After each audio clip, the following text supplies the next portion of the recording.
Hi friends, இது நம்ம civil and best channel. இன்றைக்கி நம்ம பார்க்க போகிற வீடியோ என்ன அப்படின்னா, செப்டிக் டேங்கில் வந்து வானம் தோன்றும், அதில் வந்து தண்ணி வருது. அந்த தண்ணீரை வந்து எப்படி தடுக்கலாம், அதுக்கு என்னென்ன முறைகள்லாம் இருக்குது, என்னென்ன முறைகள்லாம் தண்ணி வராமல் வேலை பார்க்கையிலையும் தடுக்கலாம். இன்னொன்று, வேலை பார்த்து முடித்ததுக்கப்புறம் கம்ப்ளீட் பண்ணதுக்கப்புறமும் நம்ம தண்ணி வராமல் இருக்கிறதுக்கு என்னென்ன பண்ணலாம் அப்படிங்கிறதும். அடுத்து வந்து பார்த்திங்கன்னா, செப்டிக் டேங்க் வந்து கல்லுக்கட்டு முறையை பயன்படுத்தோம் அப்படின்னா அதில் ஒரு பெரிய ட்ராபேக் இருக்குது.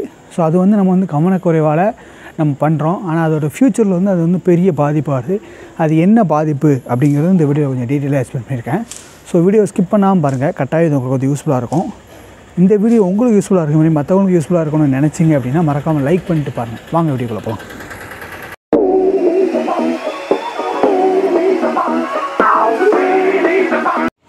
செப்டிக் டேங்க் வந்து வானம் தோன்றும். வானம் தோண்டிலே நம்மளுக்கு வந்து தண்ணி இந்த மாதிரி குளம் மாதிரி பெருகி கிடக்கு.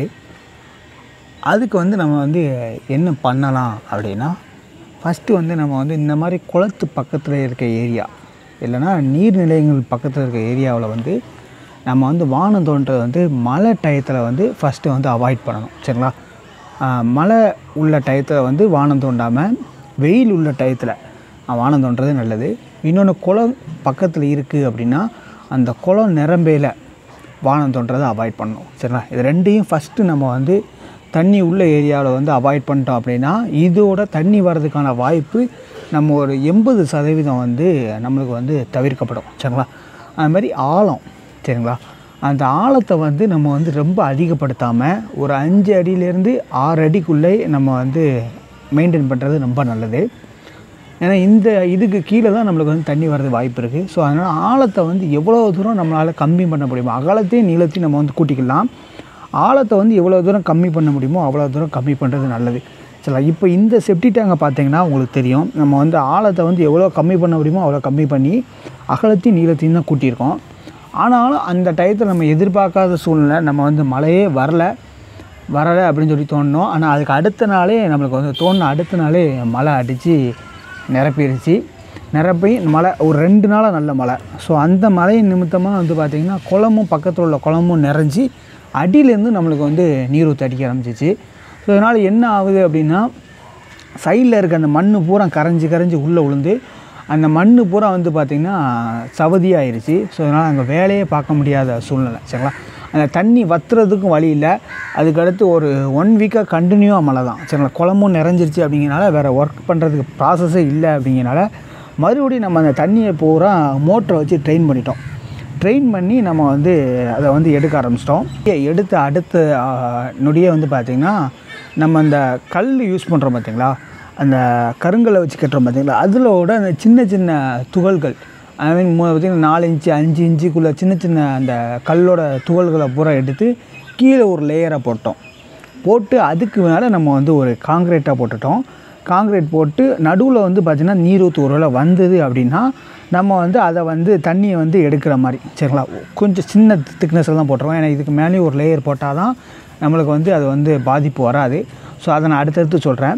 ஸோ இந்த மாதிரி கிடங்கு ஒரு கொஞ்சம் கிடங்கு மாதிரி தண்ணி வந்தது அப்படின்னா நம்ம அதை வந்து கோர்றதுக்கு வசமாக கொஞ்சோண்டு கிடங்கு மாதிரி போட்டு இந்த லேயரில் நம்ம வந்து ஃபஸ்ட் நாள் வந்து முடிச்சிட்டோம். சரிங்களா? ஸோ தண்ணியை பூரா ட்ரெயின் பண்ணிவிட்டு நம்ம வந்து ஒரு லேயர் ஆஃப் அந்த ஜல்லி போடாமல் அந்த 5 இன்ச்சு 6 இன்ச்சுக்குள்ளே கருங்கல்ல தூக்கி ஒரு லேயர் அப்ளை பண்ணி அதுக்கு மேலே கொஞ்சம் காங்கிரீட்டையும் அந்த பொடி நம்ம மணலையும் சிமெண்ட்டையும் மிக்ஸ் பண்ணி அந்த பொடியை மேலே தூவி நம்ம ஒரு லேயராக கிடங்கு போட்டு நம்ம வந்து அப்ளை பண்ணோம். ஸோ அதுக்கு அடுத்து வந்து பார்த்திங்கன்னா என்ன பண்ணோம் அப்படின்னா, அடுத்த நாள் நம்ம வந்து பார்த்தா அடுத்த நாளும் அதே தண்ணி வந்துடுச்சு.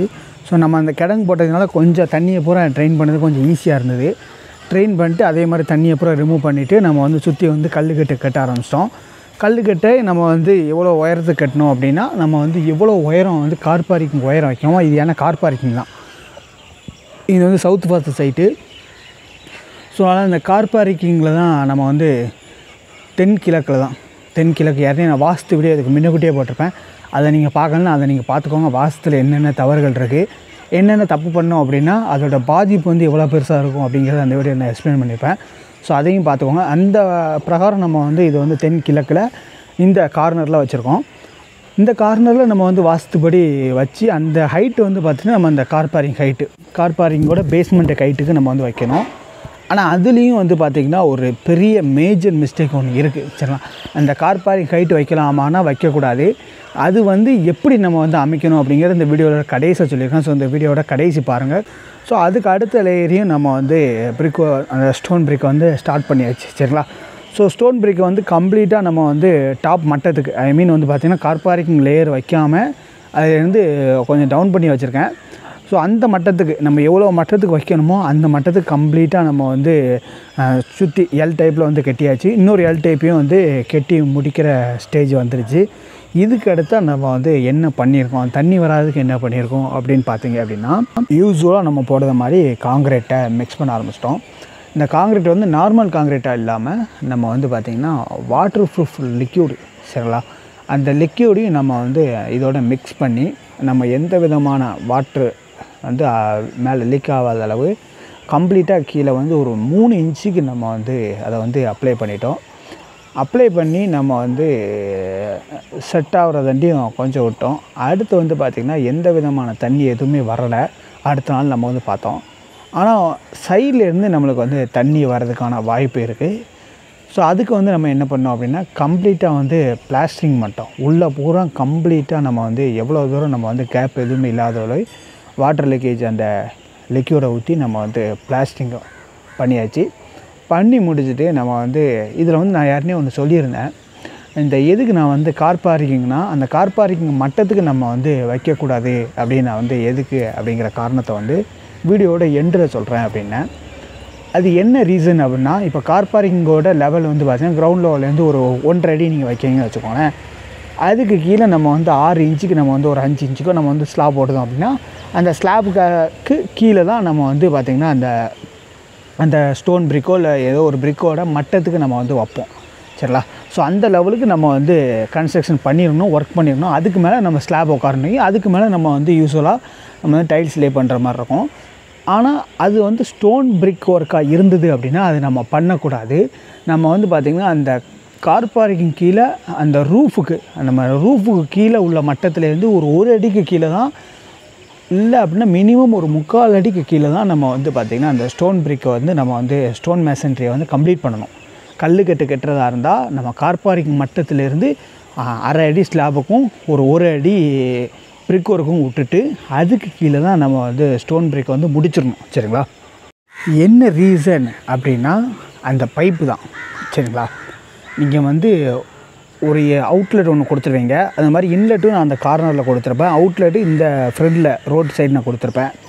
ஆனால் ஃப்யூச்சரில் நீங்கள் ஏதோ ஒரு மாடியோ இல்லை ஃபஸ்ட் ஃப்ளோரோ நீங்கள் கட்டுறீங்க அப்படின்னா அங்கே ஒரு பாத்ரூமுக்கு பைப் வருது அப்படின்னா நீங்கள் அங்கேருந்து பைப்பு செப்டிக் டேங்க் கொண்டு வரையில் அந்த கல்லுக்கட்டாக இருந்தது அப்படின்னா அதை வந்து உடைக்கவே முடியாது. சரிங்களா, அப்படி உடைக்கிறதா இருந்தால் அது வந்து மொத்தமாக வந்து டேமேஜ் பண்ணிடும். சரிங்களா, ஸோ அதனால் அது வந்து பிரிக் ஒர்க்காக இருந்தது அப்படின்னா ஈஸியாக நம்ம வந்து உடச்சி நம்ம வந்து அந்த இடத்துல வந்து பைப் வச்சுக்கலாம்.